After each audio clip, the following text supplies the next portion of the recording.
Chapter की शुरुआत में एक छोटी बच्ची हमें बता रही थी, माँ हमेशा यही कहती थी और उसकी माँ कहती है, एका एक दिन मैं तुम्हें तुम्हारे अंकल से मिलवाऊंगी।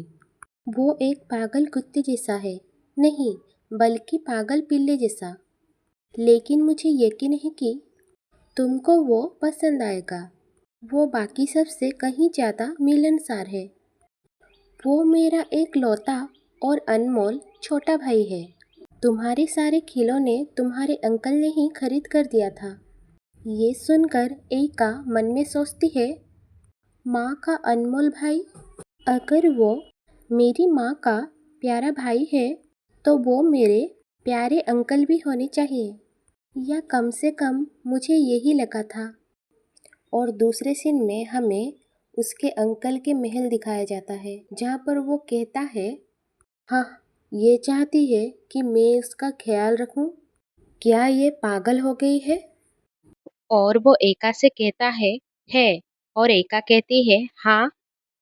और उसका अंकल कहता है, अरे मूंगफली। ये सुनकर एका चिढ़ते हुए कहती है, मैं मूंगफली नहीं हूँ। ये सुनकर उसका अंकल कहता है, तो इधर आओ चिबी। ये सुनकर एका और भी ज़्यादा चिढ़ते हुए कहती है, मैं चिबी भी नहीं हूँ। और उसका अंकल कहता है, फिर क्वार्टर पीट। ये सुनकर एका और भी ज़्यादा चिढ़ जाती है और एका अपने अंकल की तरफ देखते हुए मन में कहती है, ये अविश्वसनीय है। माँ जिस एक लौते अंकल के बारे में बता रही थी, क्या पता वो इनके जैसे एक बदमाश निकलेंगे। और हमें दिखाया जाता है कैसल डे लेगुएर, आयका के अंकल। उसके बाद उसका अंकल कहता है, जैसा कि तुम जानती हो, अब से हम दोनों साथ रहने वाले हैं, है ना? लेकिन बच्चों की परवरिश करना मेरा शौक नहीं है, तो चुपचाप रहो और अपना सिर नीचे रखो, समझ गई? ये सुनकर एका मन में सोच रही थी, उनका चेहरा डरावना है और मन ही मन कहती है, वैसे बड़ों की परवरिश करना मेरा भी शौक नहीं है। और उसका अंकल कहता है, मुझे जवाब दो। और एका कहती है, अच्छा ठीक है, फिर जाओ और खाना मांगो, मेरे सामने इधर उधर मत मंडराओ। ये सुनकर एका कहती है, लेकिन मैंने तो पहले ही खाना खा लिया है। और उसका अंकल कहता है, तो और खाओ, क्या तुम मूंगफली ही बनी रहना चाहती हो? खैर मैं जा रहा हूँ। और एका मुंह फुलाते हुए मन ही मन कहती है, कितना निर्दयी अंकल है। अगर मैं बाद में उनसे साथ रहने के लिए भीख में मांगूं तो बहुत देर हो जाएगी। और वो कहती है, मेरा नाम एका डी बेलियर्ड है। मेरे एक दादाजी हैं जो मुझसे बहुत प्यार करते हैं और एक अंकल जो मुझसे बिल्कुल नफरत करते प्रतीत होते हैं। उनके साथ रहने का कारण ये है कि मेरे अंकल को बचाने के लिए। उफ, बड़े लोग कभी नहीं समझते कि उनकी भांजियों को कैसा लगता है। मूर्ख अंकल। मैं बारफोर्ड नाम के एक बड़े देश में रहती हूँ। अतीत में कई संघर्ष हुए थे, लेकिन अब 3 परिवार बेलियट, डेसलन और नेटियम सम्राट के साथ मिलकर बारफोर्ड की रक्षा करते हैं। मैंने सुना है कि तीनों परिवार में से हमारे परिवार बेलियट का इतिहास सबसे छोटा है, लेकिन वो सबसे प्रसिद्ध है, सर्वश्रेष्ठ। दादाजी ने पूर्व और वर्तमान दोनों सम्राटों की निष्ठापूर्वक सेवा की है। एका के दादाजी इलरॉड डी बेलियार्ड। और एका कहती है, मेरे अंकल सबसे ताकतवर तलवारबाज भी है। और मेरी माँ सेरिया डे बेलियार्ड। मेरी माँ बारफोर्ड की प्रधानमंत्री थी। मेरी यादों में माँ हमेशा व्यस्त रहती थी। वो आराम करने से ज़्यादा दिन काम करती थी और मेरे जन्म के बाद भी वो शाही महल में काम करती रही। मुझे नहीं पता मेरे पिता कौन है, लेकिन जब मैंने एक बार माँ से पूछा तो माँ ने बस इतना कहा, वो एक ऐसा व्यक्ति है जिस पर बहुत महत्वपूर्ण कर्तव्य है। मुझे लगा कि जब तक हम दोनों खुश हैं, पिता के बिना भी सब ठीक है।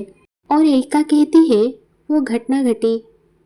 और एका की माँ को कोई कहता है, प्रधानमंत्री जी आने के लिए धन्यवाद। और एका की माँ सेरिया कहती है, मैं तो बस अपना कर्तव्य निभा रही हूँ। और एका कहती है, माँ जल्दी करो, तुमने कहा था कि तुम मुझे कहानी की किताब पढ़कर सुनाओगी। और एका की माँ कहती है, मैं आ रही हूँ। और एका कहती है, जल्दी आओ। और एका की माँ एका से कहती है, लेकिन डियर, तुम आमतौर पर इतनी धैर्य से प्रतीक्षा करती हो, इस बार मेरे पीछे आने के लिए तुम इतनी उत्सुक क्यों थी? और एका कहती है, हाँ, मुझे बस ऐसा लगा कि इस बार मुझे तुम्हारी बहुत याद आएगी। और एका की माँ कहती है, एका। और हमें दिखाया जाता है कुछ खतरनाक लोग कैरेज के ऊपर हमला करने के लिए खड़े थे और वो कैरेज के ऊपर हमला करते हैं। ये एक घात लगाकर किया गया हमला है। और कोई कहता है, प्रधानमंत्री की रक्षा करो। और हमलावर वहाँ सब लोग को मारने लगते हैं। और एक हमलावर दूसरे हमलावर से कहता है, क्या तुम्हें हार मिला? और दूसरा कहता है, अरे तुम यहाँ हो, हमें वो वस्तु तो मिल गई, लेकिन वो वस्तु वहाँ नहीं थी। और दूसरा हमलावर कहता है, हाँ, लगता है वो उसे तस्करी कर कर बाहर ले जा चुके हैं।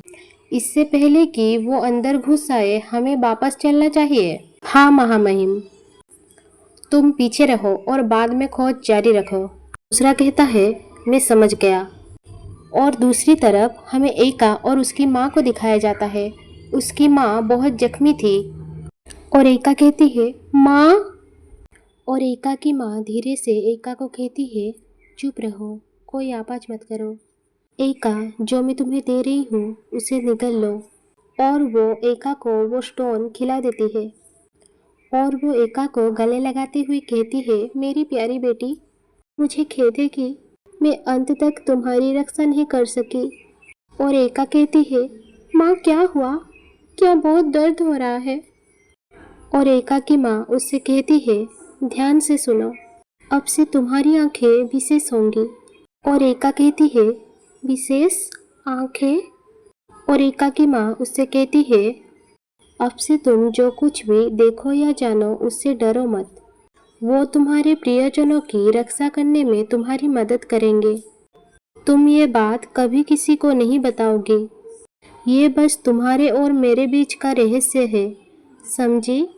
और एका रोते हुए कहती है, मैं वादा करती हूँ, इसीलिए माँ, आप बीमार मत पड़ना। और एका की माँ उससे कहती है, शाबाश मेरी बेटी, तुमने माँ से वादा किया है, तुम्हें सावधान रहना होगा। उसके बाद एका कहती है, जब मैंने दोबारा अपनी आंखें खोली, माँ पहले ही मेरे पास से जा चुकी थी। दादाजी ने मुझे बताया, मैं माँ के साथ गाड़ी में नहीं मिली, बल्कि पास के एक जंगल में मिली। दुर्घटना के तुरंत बाद मेरी सारी यादें आपस में उलझ गई थी।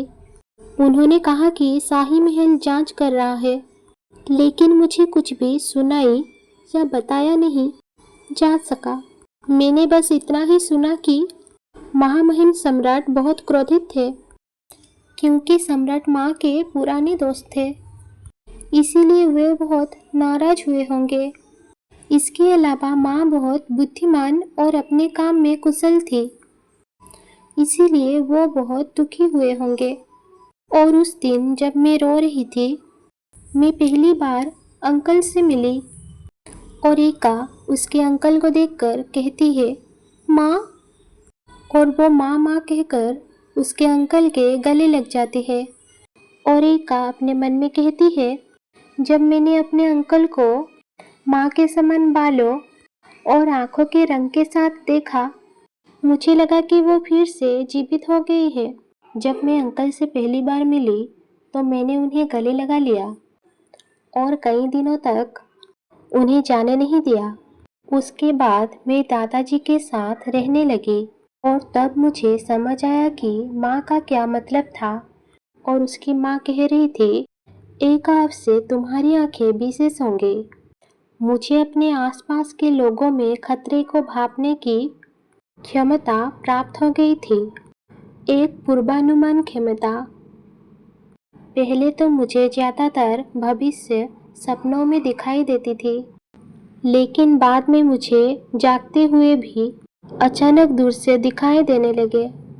जैसे जैसे मुझे इस क्षमता की आदत हो गई, मैंने स्वाभाविक रूप से उन नौकरानियों से जुड़ी घटनाओं को रोकना शुरू कर दिया जिनके मैं करीब थी।